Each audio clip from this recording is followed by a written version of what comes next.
내가 옳은데 왜 상대는 내 말을 듣지 않을까? 50년 이상을 살아오신 분들이라면 이 질문 한 번쯤은 해보셨을 겁니다. 아니, 어쩌면 매일 하고 계실지도 모르죠. 자식한테 뭐 하나 조언하려고 하면 아빠는 옛날 사람이라서라는 말만 돌아오고, 배우자한테 당연한 소리 했을 뿐인데 며칠씩 냉전이 이어지고, 직장 후배한테 잘못된 걸 지적했더니 분위기만 싸해지고, 분명히 내가 맞는 말을 했는데 관계는 자꾸만 멀어지는 것 같습니다. 우리는 나이를 먹을수록 말이 더 어려워집니다. 젊었을 땐 그냥 시원하게 내뱉으면 됐는데 이제는 한마디 한마디가 조심스럽습니다. 그런데 조심하면 조심할수록 오히려 더 서툴러지는 것 같기도 하고요. 오늘은 그 이야기를 해보려 합니다. 자존심을 지키면서도 관계를 해치지 않으면서, 그러면서도 내가 하고 싶은 말은 제대로 전달하는 방법. 데일 카네기라는 사람이 평생 연구한 부드러운 설득의 기술에 대해서 말이죠. 우리 세대 남자들은 말하는 게 참 서툽니다. 이건 누구를 탓할 일도 아니고 부끄러워할 일도 아닙니다. 우리가 자라온 시대가 그랬으니까요. 아버지는 무뚝뚝했고 학교 선생님은 엄했고 직장 상사는 군대식이었습니다. 남자는 말이 적어야 한다. 감정을 드러내면 약해 보인다. 할 말은 확실하게 해야 한다. 이런 게 우리가 배운 전부였습니다. 그런데 세상이 바뀌었습니다. 자식들은 우리처럼 말하지 않고, 배우자는 예전과 다른 걸 원하고, 직장 후배들은 우리가 쓰던 말투를 불편해합니다. 그래서 우리는 혼란스럽습니다. 내가 뭘 잘못했나? 싶으면서도 요즘 애들은 왜 저래? 하는 마음도 듭니다. 문제는 이겁니다. 우리가 옳은 말을 하는데 그 말이 상대에게 닿지 않는다는 거죠. 그렇게 하면 안 된다니까. 이렇게 말하면 자식은 고개를 돌립니다. 당신이 그걸 왜 그렇게 해? 이렇게 말하면 배우자는 입을 다뭅니다. 이거 좀 다시 해봐. 이렇게 말하면 후배는 얼굴이 굳습니다. 왜 이럴까요? 내용이 틀려서가 아닙니다. 말하는 방식이 문제입니다. 더 정확히 말하면 우리가 무의식 중에 상대의 체면을 건드리고 있기 때문입니다. 체면, 자존심. 이 두 가지는 한국 사람, 특히 우리 세대에게는 목숨만큼 중요한 겁니다. 우리는 평생 체면을 지키며 살아왔습니다. 어려워도 티 내지 않고, 힘들어도 남한테 의지하지 않고, 창피한 일은 절대 당하지 않으려고 애써왔습니다. 그런데 이상한 건 우리는 내 체면은 소중히 여기면서 상대의 체면은 쉽게 무시한다는 겁니다. 내가 틀렸어. 당신이 잘못 생각하는 거야. 이건 이렇게 하는 게 아니야. 이런 말들은 전부 상대의 체면을 건드립니다. 상대를 무능하거나 어리석거나 잘못된 사람으로 만들어버리는 말들이죠. 그래서 상대는 우리 말을 듣지 않습니다. 설령 우리 말이 100번 옳다고 해도 체면이 깎였다고 느끼는 순간 상대의 마음은 다칩니다. 방어적이 되고 공격적이 되고 결국 관계는 멀어집니다. 이게 바로 우리가 매일 겪는 갈등의 본질입니다. 내용의 문제가 아니라 체면의 문제인 거죠. 데일 카네기.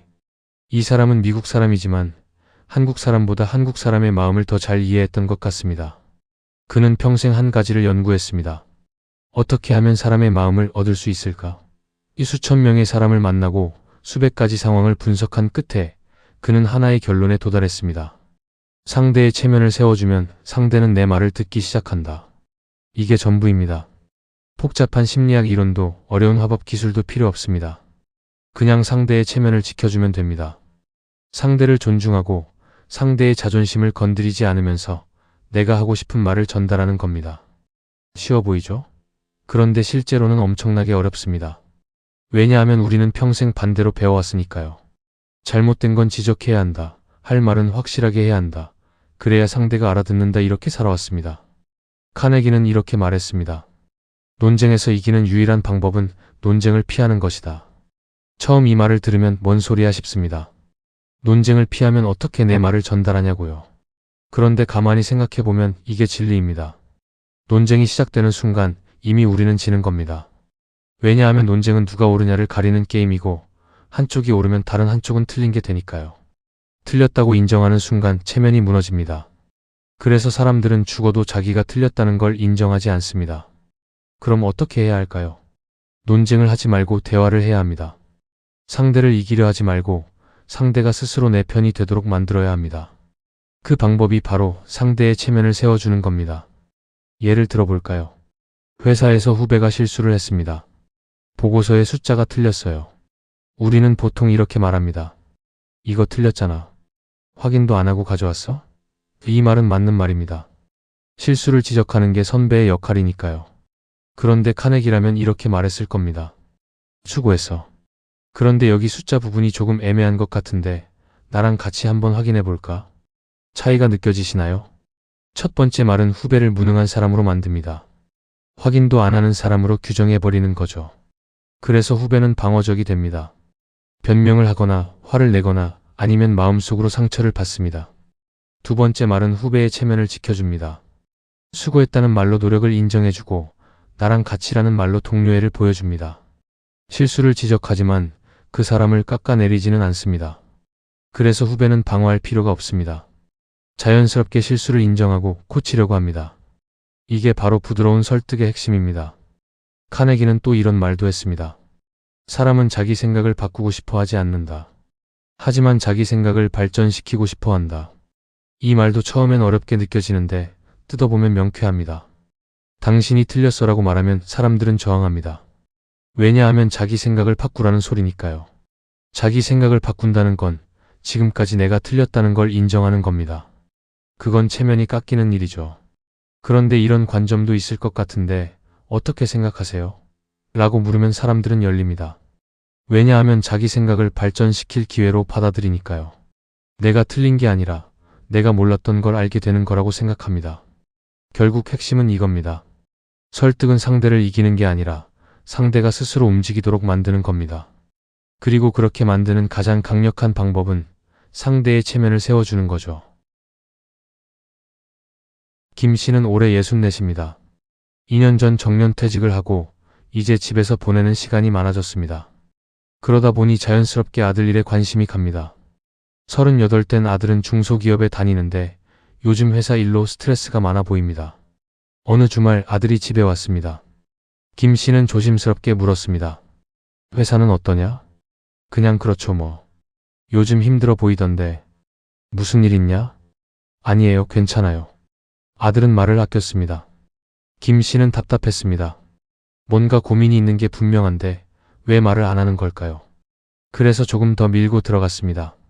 아빠한테 말해봐. 내가 40년 직장 생활했는데 조언 하나쯤은 해줄 수 있잖아. 아빠 요즘은 아빠 때랑 달라요. 뭐가 달라? 사람 사는 건 다 똑같지. 아니에요. 지금은 완전히 다른 세상이에요. 아빠가 이해 못하실 거예요. 그 순간 김 씨는 화가 났습니다. 40년 직장 생활한 사람을 무시하는 것 같았습니다. 야, 내가 이해를 못해? 내가 무슨 대단한 일을 하는데? 그런 뜻이 아니라. 아니면 뭐야? 내가 옛날 사람이라 쓸모없다는 얘기잖아. 아, 진짜. 그냥 됐어요. 아들은 방으로 들어가 버렸습니다. 김 씨는 거실에 혼자 앉아서 속이 쓰렸습니다. 조언을 해주려고 한 건데 왜 이렇게 됐을까요? 며칠 뒤 김 씨는 산책을 하다가 옛날 후배를 만났습니다. 그 후배도 비슷한 고민이 있다고 했습니다. 아들하고 대화가 안 된다고요. 그런데 후배가 이런 말을 했습니다. 형님, 저는 요즘 조언을 안 하려고 해요. 대신 물어봐요. 어떻게 생각하냐고, 뭐가 힘드냐고. 그냥 들어주기만 해도 애가 편해하더라고요. 그 말이 김 씨 마음에 걸렸습니다. 다음 주말 아들이 또 집에 왔습니다. 김 씨는 이번엔 다르게 말해보기로 했습니다. 지난번엔 미안했다. 아빠가 너무 나섰나 보다. 아니에요, 괜찮아요. 아들아, 아빠가 궁금해서 그러는데 요즘 회사에서 뭐가 제일 힘드냐? 아들이 잠시 망설이더니 조심스럽게 말했습니다. 사실은 팀장님하고 자꾸 부딪혀요. 제 방식대로 하고 싶은데 계속 간섭을 하시니까요. 그렇구나. 그럼 넌 어떻게 하고 싶은데? 아들이 자기 생각을 말하기 시작했습니다. 김 씨는 끼어들지 않고 그냥 들었습니다. 가끔 그래서 그 정도만 물었습니다. 아들은 점점 더 많은 이야기를 했습니다. 한참 이야기를 듣고 나서 김 씨가 물었습니다. 내 생각이 맞는 것 같은데 혹시 팀장님 입장에선 왜 그러시는 것 같아? 아들이 잠시 생각하더니 말했습니다. 글쎄요. 아마 책임이 있으시니까 그러시는 것 같기도 해요. 그럼 너랑 팀장님이 둘 다 원하는 게 뭘까? 프로젝트가 잘 되는 거죠. 그럼 프로젝트가 잘 되려면 어떻게 하면 좋을까? 아들은 스스로 답을 찾아가기 시작했습니다. 김 씨는 조언을 한 게 아니었습니다. 그냥 질문을 했을 뿐이죠. 그런데 아들은 스스로 해결책을 찾았습니다.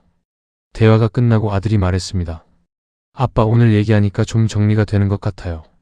고맙습니다. 김 씨는 그제야 깨달았습니다. 아들이 원했던 건 조언이 아니라 자기 이야기를 들어줄 사람이었구나. 그리고 자기 생각을 존중받는 느낌이었구나. 여기서 배울 수 있는 것. 첫째, 조언을 하기 전에 먼저 들어라. 상대가 원하는 게 조언인지 공감인지부터 파악해야 합니다. 둘째, 넌 틀렸어가 아니라 넌 어떻게 생각하냐고 물어라. 상대의 생각을 존중하는 질문이 상대를 움직입니다. 셋째, 상대가 스스로 답을 찾도록 도와라. 그게 진짜 설득입니다. 박 씨는 회사에서 30년을 일했습니다. 이제 2년 뒤면 정년입니다. 최근 들어 회사 분위기가 많이 바뀌었습니다. 젊은 사람들이 많아지고 일하는 방식도 달라졌습니다. 박 씨는 적응하려고 애쓰고 있지만 가끔은 답답합니다. 특히 김 대리. 30살 된 후배인데 일은 잘하는데 태도가 마음에 안 들 때가 있습니다. 보고를 대충 하고 회의 때 딴짓하고 퇴근 시간만 되면 불 끈 듯이 나갑니다. 어느 날 중요한 프로젝트 회의가 있었습니다. 김 대리가 발표를 했는데 자료가 부실했습니다. 박 씨는 참다가 말했습니다. 김 대리, 이 자료로는 안 되겠어. 좀 더 꼼꼼하게 준비해 와야지. 네, 알겠습니다. 김 대리는 대답은 했지만 표정이 굳어 있었습니다. 회의가 끝나고 다른 팀원이 박 씨에게 조심스럽게 말했습니다.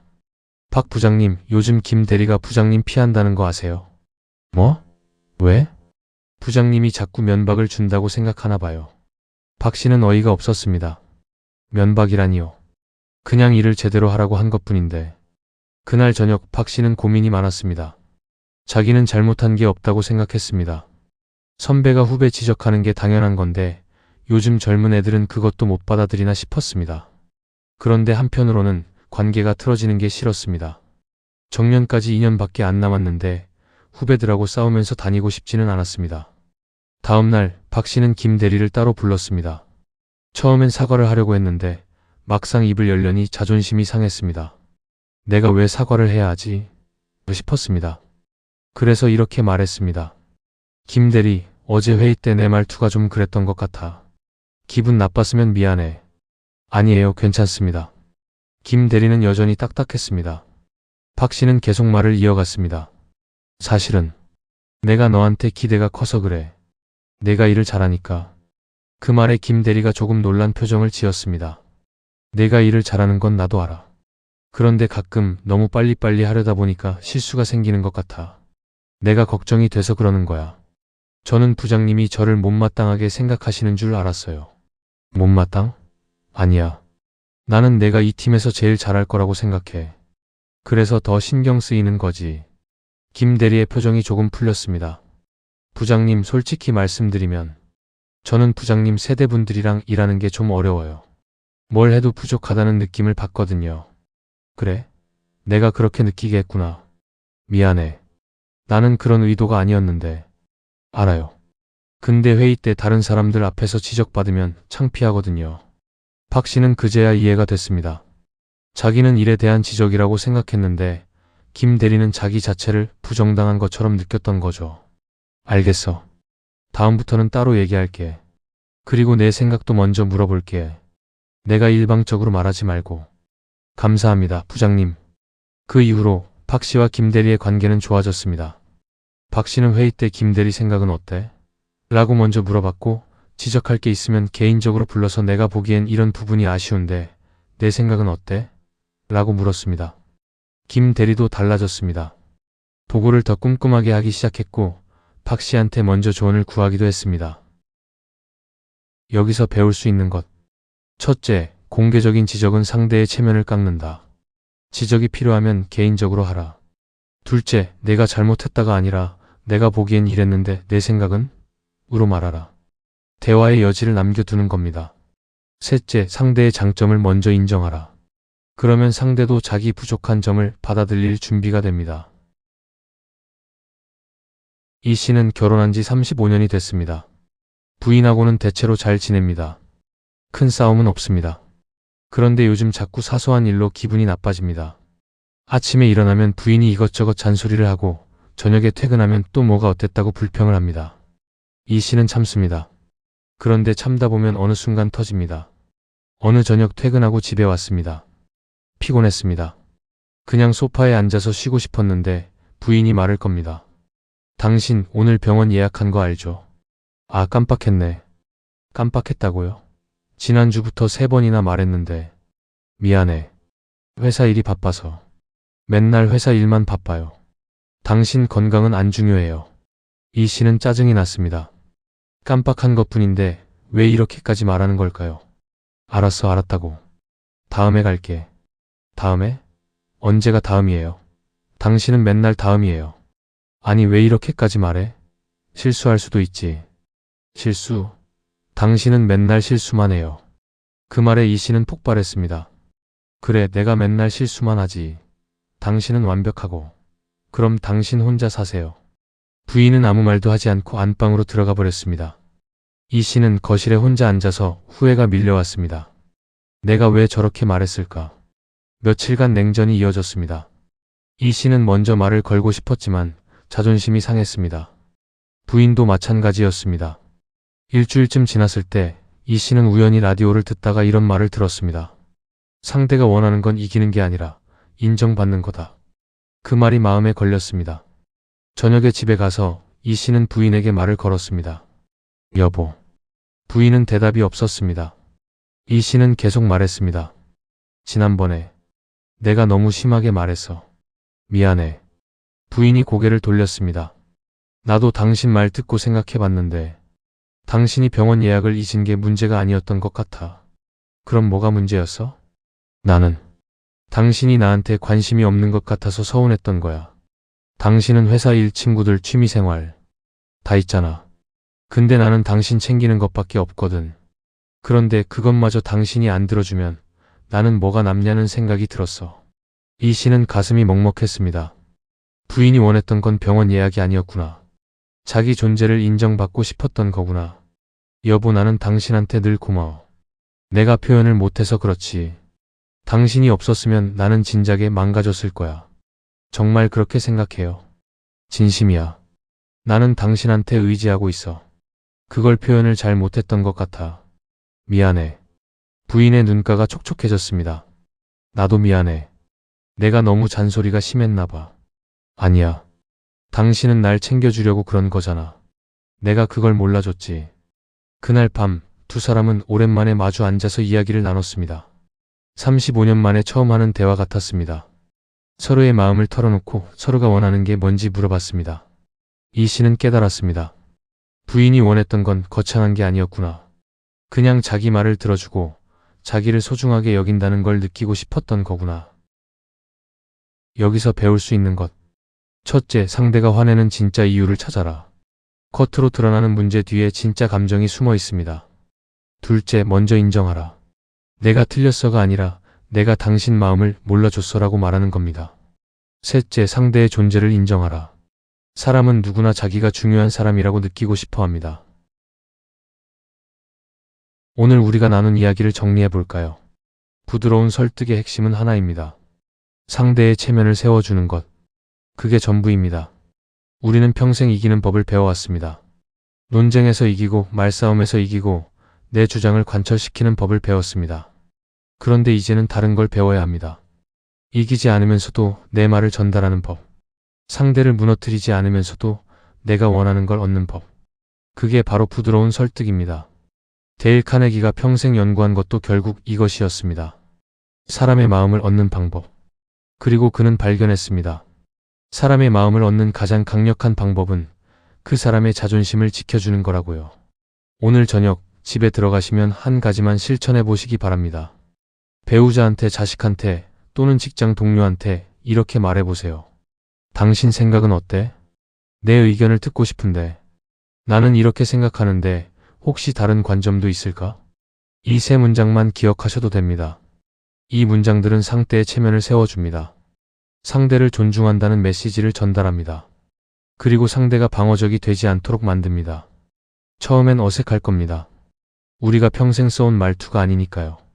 그런데 계속 연습하다 보면 자연스러워집니다. 그리고 어느 순간 관계가 달라져 있는 걸 발견하게 될 겁니다. 자식이 당신한테 먼저 말을 걸고 배우자가 당신한테 마음을 열고 직장 후배가 당신을 존경하는 그런 순간이 올 겁니다. 60년을 사신 분들이라면 이미 많은 걸 경험하셨을 겁니다. 성공도 하고 실패도 하고 관계도 맺고 관계도 잃어버리고. 그런데 이제 남은 시간은 이기는 데 쓰지 마시기 바랍니다. 관계를 회복하는 데 쓰시기 바랍니다. 우리한테 필요한 건 더 많은 승리가 아닙니다. 더 깊은 관계입니다. 더 강한 주장이 아니라 더 따뜻한 대화입니다. 그리고 그 모든 건 상대의 체면을 세워주는 것에서 시작됩니다. 데일 카네기는 이렇게 말했습니다. 사람을 다루는 가장 중요한 원칙은 상대방으로 하여금 스스로 중요한 사람이라고 느끼게 만드는 것이다. 오늘 하루만이라도 당신 주변 사람들을 중요한 사람으로 대해보시기 바랍니다. 그들의 말을 경청하고 그들의 생각을 존중하고 그들의 체면을 지켜주시기 바랍니다. 그러면 기적이 일어납니다. 상대가 당신 말을 듣기 시작합니다. 당신을 존중하기 시작합니다. 그리고 관계가 회복되기 시작합니다. 부드러운 설득. 이건 약한 게 아닙니다. 오히려 가장 강력한 힘입니다. 왜냐하면 사람의 마음을 움직이는 힘이니까요. 오늘 이 시간이 당신의 남은 인생에 작은 변화를 가져오기를 바랍니다. 이곳은 말하지 못한 이야기와 눈물, 그리고 사랑을 기록하는 서랍입니다. 아버지의 이름으로 세상 모든 짐을 내려놓는 곳. 아버지의 서랍에 어떤 보물들이 있는지 보러 오세요.